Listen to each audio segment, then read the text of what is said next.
Ayun, so good evening guys. Ngayon po ay October 31, 2023. So Tuesday, first day of trading nga po natin for this last day ng October natin. So November na pala bukas.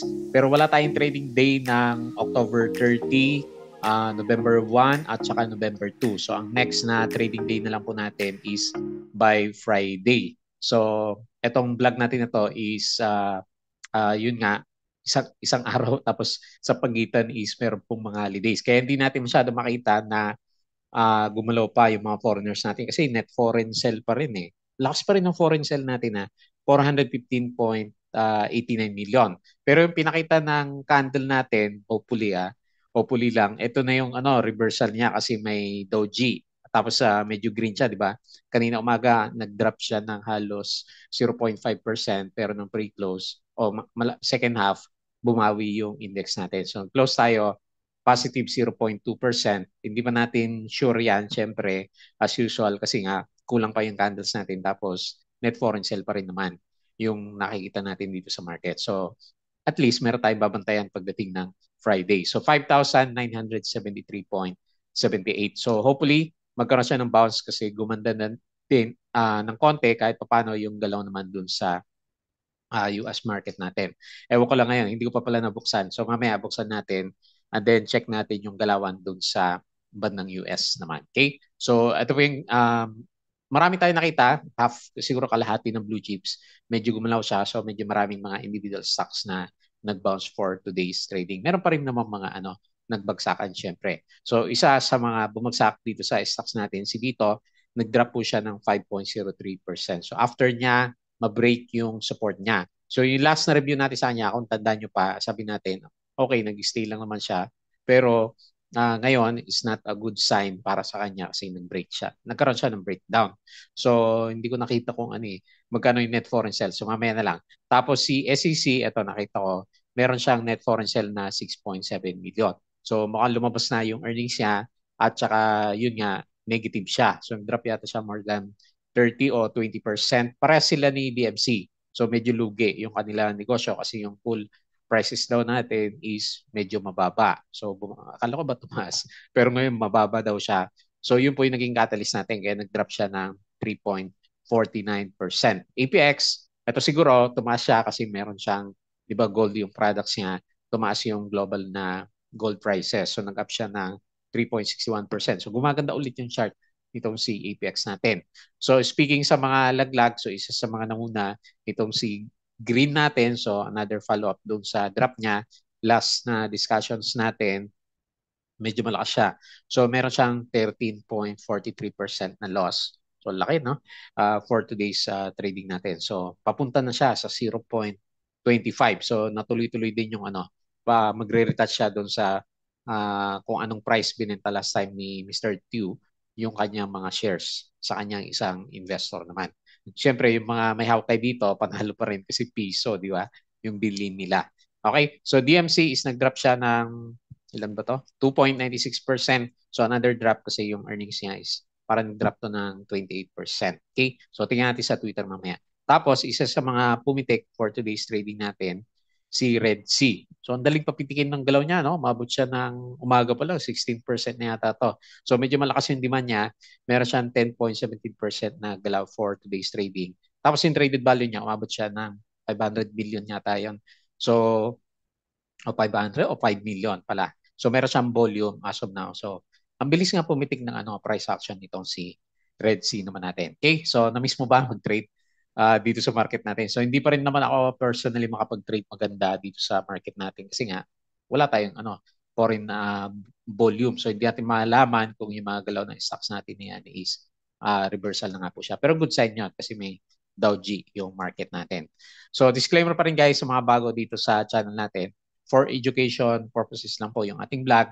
Huwag mong gagamitin to as a reason para mag-buy, sell, or hold natin stocks. Meron pong risk na involved. So, due diligence na lang po kung anong stocks yung gusto mong bilhin. And then, follow mo ako dito sa YouTube channel natin na Palapi Trader. So, subscribe ka lang dito para updated ka sa mga posts natin. Halimbawa, meron tayong ginawa dito na video kahapon naman. So, kung hindi pa napanood yung mga basics na nalaman natin about sa shorting dito sa PSE market. Kasi magkakaroon tayo by November 6, so baka magulat tayo.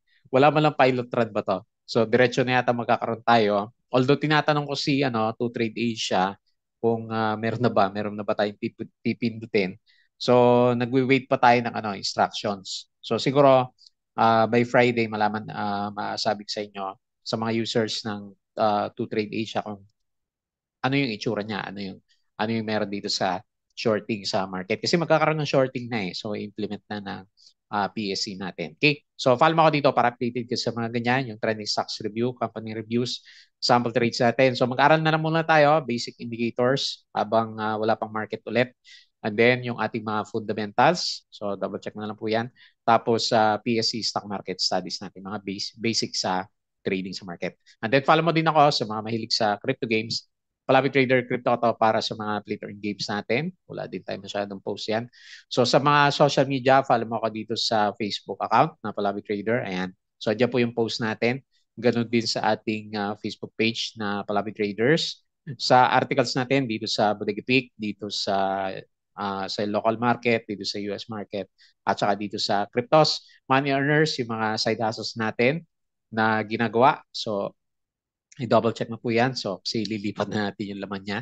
I-mix nga natin dito kay Bodega Peak. Magkakaroon siya ng isang page para dito sa mga contents ni money earners natin. Okay? So, check natin yung mga summary na index natin for today. Dito muna tayo sa summary.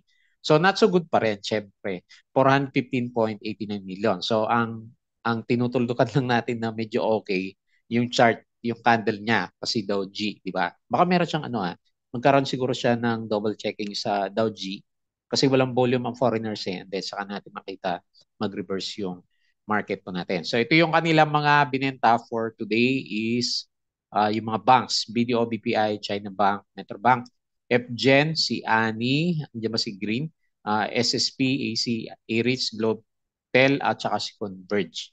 So yung mga binili, parang hindi ko na post. Okay, Aboitiz Power, so ito medyo maganda. So up siya ng 37% sa earnings. Tapos nag-gain siya for today. All HC, drop siya, negative 0.59. Net income is 354 million, down ng 37%. So hindi rin maganda yung earnings ni All HC natin. Union Bank post 9-month net income of 8.1 billion. So laki, no? Kinita ng mga bankos natin. Pero ang interest lang natin 0.1, 0.5%, mga ganun lang. Double Dragon, Hotel 101 Global complete 6,000 square meters land purchase in Madrid, Spain. So, nag-expand siya international. The government outstanding debt, negative news, amounted to 14.27 trillion as of September. Down naman siya 0.6%. Pero yung interest niya, ang laki niya, no? So, anyway, not so good kasi utang. Wilcon Bipo said its net income in January to September fell 8% to 2.72 billion. Republic Glass Holding declares cash dividend na 0.03. Union Bank, so nandiyan na siya. Si Merara Mining, ayan o. So down po siya ng 37%. Yan po yung catalyst natin doon sa kanyang drop for today's trading natin. Abacor Holdings approves the sale of subsidiaries owning land in Lipa City, Batangas. Makita na to si Aba. Max LTP bullish on Clark expansion. Tapos, sino pa ba? Ayala Land Logistics Holdings. So, dito yung report ng kanyang earnings. City Brand to be taken out by Union Bank first quarter. So, ida-drop na niya yung kanyang City Brand. Bakit kaya? Supreme Court order Pasay City RTC to resolve dispute on common train station. SMPH elevated its request for TRO to the Supreme Court against LRTA. Ayan. So may mga kaso-kaso sila dyan. SCC, okay, so mababa yung earnings dahil sa cool weakness daw. Ayan. So sabi niya, SPNEC report a widened net loss, 32.29 million. SCC, ano yun? Metrobank third quarter earnings, ayun, maganda, 39% year-over-year up. Si Wilcon, ito nakita natin drop kanina.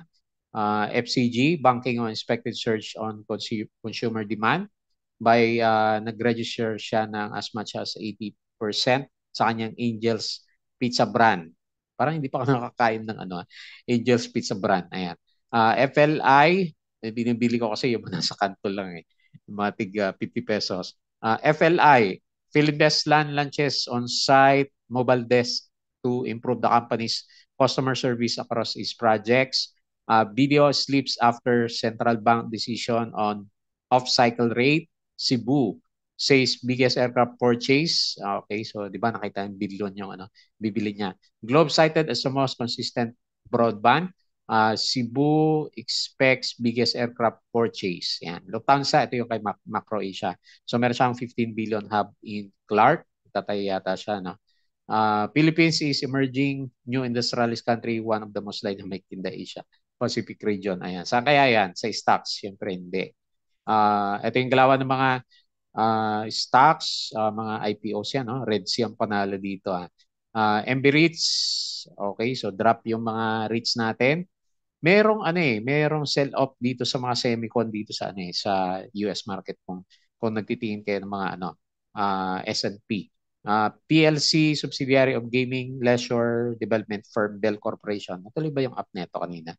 So its earning rise by more than half in the first 9 months of the year naman. And then the rest is yung ating mga na-post over the holidays naman natin. Okay? So ito yung holiday natin dito sa bandang baba. Yung mga hindi pa nakakaalam, Monday, wala tayong trading day.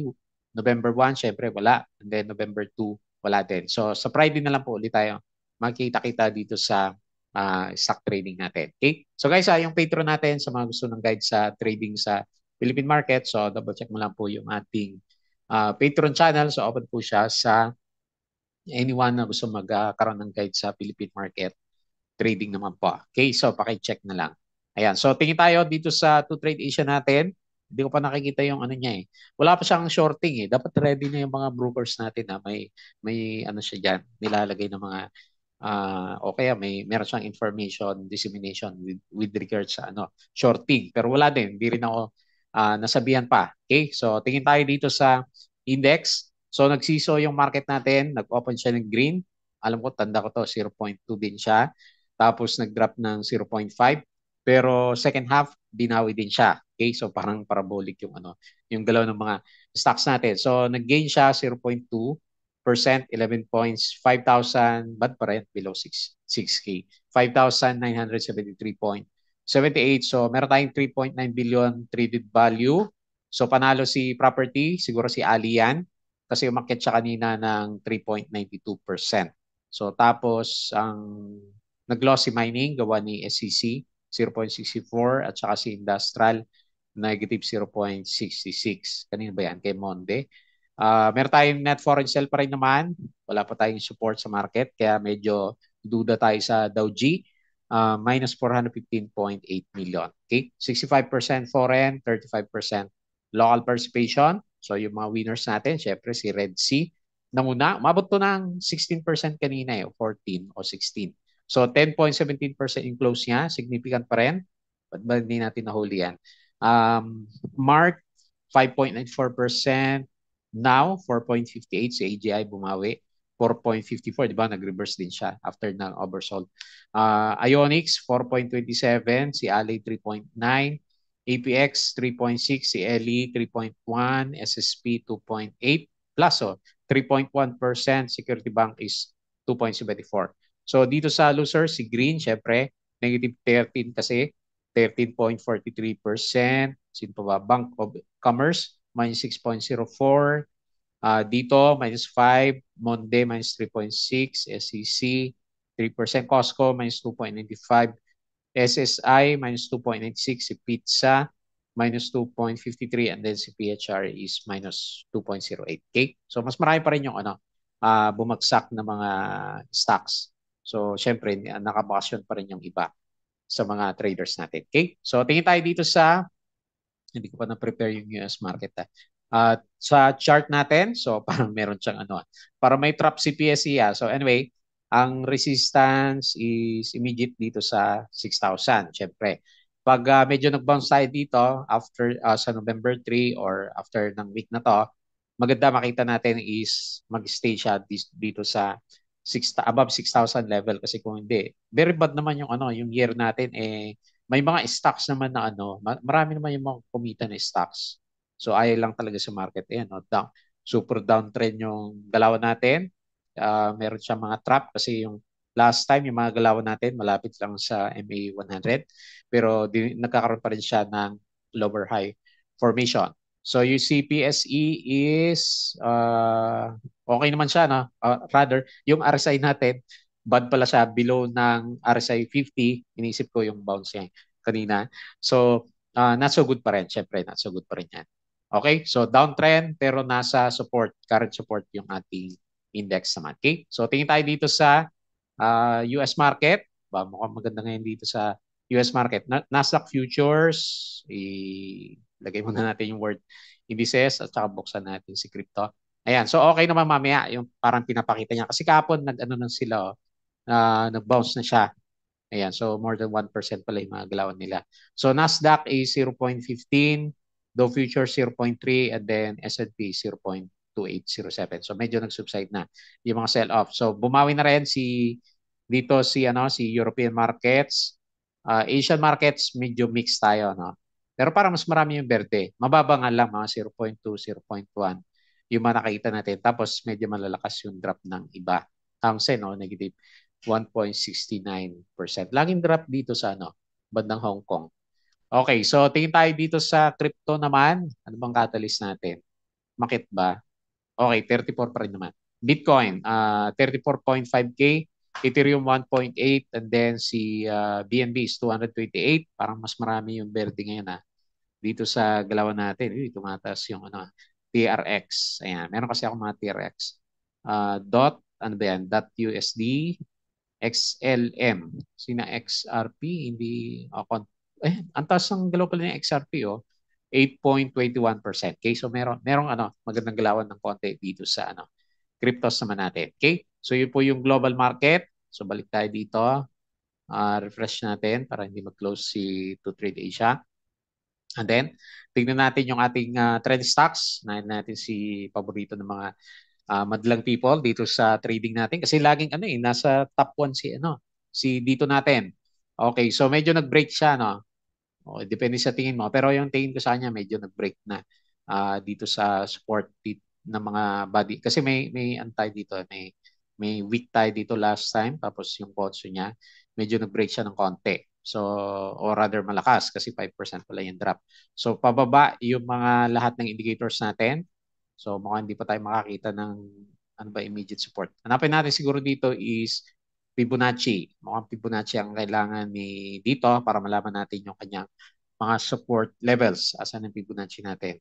Ito, retracement, low, high, tapos tingnan natin yung kanyang mga support. Okay, so nag-break siya dito sa 0.5.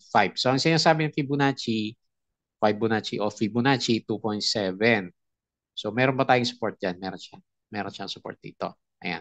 So medyo malakas kasi yung yung candle natin. Kung mag-bounce siya, di okay, mas maganda. Pero kailangan natin, malampasan natin itong 0.5, 2.9, no? O 3 pesos na. O 2.9. Yung sinasabi kasi ng Fibonacci natin. So yan yung broken support based dito sa Fibonacci chart natin. So ang next support na sinasabi niya is around 2.7. Ayan. Hopefully mali ako sa hula analysis natin para kay dito natin. Kasi bearish yung lahat ng indicators natin tapos mayroon siyang konting breakdown ng support. Ayan. So hindi pa naman natin na matansya kung abot na talaga dito sa 2.7. Pero malapit na to, di ba? Kasi kapag medyo malapit and then nandun yung support, may chance kasi na pwede niyang pitikin pababa ng konti. Okay? So, yan lang muna yung pinaka-support natin sa kanya. Siyempre, bearish tayo kasi nag-red yung kandila natin. Okay? So, tingin tayo dito sa price action niya. So, meron siyang drop na 5.03%. Call FMS ang buyer, and then call FMS din yung ating main buyer sa seller. Tapos, meron tayong 700,000 na net foreign sell para kay dito naman natin. Okay, so antay ulit tayo ng catalyst. Ang pinaka-catalyst niya, yung nabasa ko, meron siya disclosure dito, is yung pagbebenta niya ng, eto pa rin ba yung dati? Oo, tama. Ito si Summit Telco. Natuloy na siya. Nag-dispose siya at 3.3 billion ba? Bakit dispose? Akala ba ito yung bumili sa kanya? Ayan. So ano ba? Binigay niya ba dito kay Summit Telco o si Summit Telco nagbenta ng ano 3.3. So, parang ito din eh kasi 3.3 billion yung ano 'di ba? Yung binenta ni Mr. Densoy through subsidiary Summit Telco Holdings Corporation. Ayan. Nandiyan pala yung description niya. Okay. Ito yung binenta niya dati na piso. Ayan. So may mga nabasa ako sa ano. Investa sabi sana all piso. So tubol lugaw pa rin yung ano investors natin sa kanya. So para hindi siya umalis, hopefully hindi na tayo bumagsak pa sa support natin sa MA 100 dito sa 2.5. Okay? So pero may mga ano naman yan eh, may mga holding period. So hindi naman sa laki ng mga binili nila, hindi sila pwedeng basta-basta magbenta ng shares kay dito natin. Okay? So next, si SCC. So yung pinaka-catalyst natin, yung nakita natin kanina, yun pong ating laking candle na. Yung pong ating drop na to is dahil mababa po yung kanya earnings. So nag-drop siya ng 37%. Pero oversold na siya. So watch out na lang tayo kung meron siyang bounce after ng mga dividends niya. So hindi pa rin nakakaano no, hindi pa rin siya nakaka-recover dun sa mga pamimigay niya ng dividendo. So November 8 yung alam natin na siguro doon natin makita kung magre-reverse pa ba magkakaroon tayo ng bounce later on. Kasi November 8 yung payment date ni SEC para sa kanyang dividends. Lugi pa rin yung ano, may hawak na ng dividendo sa kanya kasi yung drop natin is more than 11% yun, di ba? Yung drop niya. So, mas mababa na siya ngayon.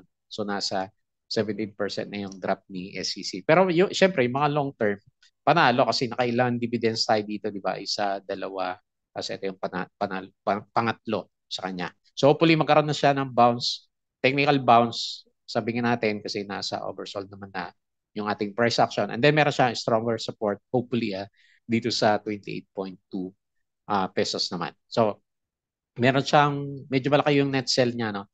Minus 3.49%, 7 o 6.7 million. Net foreign sell si SCC. Call FMS ang buyer and then FMS call yung ating pinaka-main seller. Support lang muna kasi. Hindi natin in-expect na mag-bounce siya in the short term dahil doon sa kanyang negative news. Next, APX. So, buti pa to si APX, di ba? Verde yung galaw niya. So, nagre-recover na siya after ng sell-off niya last time. So, buti naman, hindi na siya, kasi may gap pa. Nag-close na gap siya dito dati last time. Tapos, nag-worry tayo dito sa support niya sa 2.4 kasi may gap siya. Baka ito na yung ano, meron pala siyang kandila dito. Nag-drop siya, nag-close na gap, and then bumalik. Tapos, syempre, nag-worry tayo last time kasi puro red candle tayo. Pero parang ito na yung recheck niya last time sa ano sa gap niya. Ayan, bumalik siya. Kasi yung global prices natin ng metal products is nababalita mataas na naman siya sa especially sa gold, 'di ba? Nagmimina ng ginto itong si APX natin. So above siya ng RSI 50 which is very good para sa kanya. So nag-recover na yung RSI plus nagtatry na mag-recover din naman yung ating MACD formation naman. Okay? So price action para kay APX, up siya ng 3.61%, 690K net foreign buy. Call FMS ang buyer and then David Go and Wealth yung ating pinaka-main seller. Okay? So next, si Green. Okay, so nagtakbuhan na kay Green. At yung hula-hula natin last time na support niya sa 0.25, halos mag-retest na rin pala siya last time na. Mukhang i-double check niya. So kasi medyo malakas yung kandila eh. Okay, so malaki yung chance, malaking chance na mag-ano na siya, mag-oversold kasi medyo takot yung iba eh. So hopefully ang gawin niya lang mag-drop, magkaroon ng false breakdown para ma-shake out yung weak holders and then magkaroon siya ng Dow G para sa technical bounce naman kasi medyo malapit na rin siya, di ba? So, di ba pag ewan ko lang kasi syempre depende sa ano na traders natin, pero minsan pinipitik siya. Nagkakaroon tayo na tawag na technical bounce. So, tingnan natin, meron ba siyang ano, para hindi tayo matakot, may foreign sell ba to? Medyo malakas, 13.43%, wala naman foreign sell, no? 205 net foreign buy. Call Evergreen, ang buyer, Eagle Summit yung ating pinaka-main seller. So, hopefully, hindi sumabay yung net foreign sell kay Green para magkaroon siya ng konting bounce dito sa area natin na to. Okay? So, watch out kasi pag nag-break siya and then nag-close below, yung candle natin. So meron pa siyang pwedeng ibaba bago siya makahanap ng support level. Pero psychological, di ba? Alam natin 0.25. Okay? So yun po yung galawan dito kay Green. So meron pa siyang pasalubong na ano eh. Pag open, negative ka agad, no? Next, DMC. So mababa din siya, di ba? 28% yung drop ng earnings natin sa kanya. So nag-drop din itong si DMC. So kung kailan na bad market, tsaka siya magkakaroon ng negative news. Medyo marami na pong naglalabasan na earnings ha. So double check niyo na lang yung mga repost natin. Minus 2.96%, 6 ba parehas ha? 6.7 million. Net foreign sale. Mandarin BDO ang buyer. Ayan, si JP Morgan yung ating seller sa kanya. Kakat loss si ano JP Morgan natin. So nagre-retest siya sa support dito sa 9 peso. Ayan, papunta na rin pala sa oversold condition. So medyo malapit na rin yung technical bounce. Hindi pa natin alam kung kailan yan. Pero hopefully, very prone na sa bounce yung mga stocks natin, especially yung mga nag-oversold na po sila. Okay? So wala muna resistance. Resistance yung gap natin dito sa 9.6. And then yung winner natin for today, so Red Sea.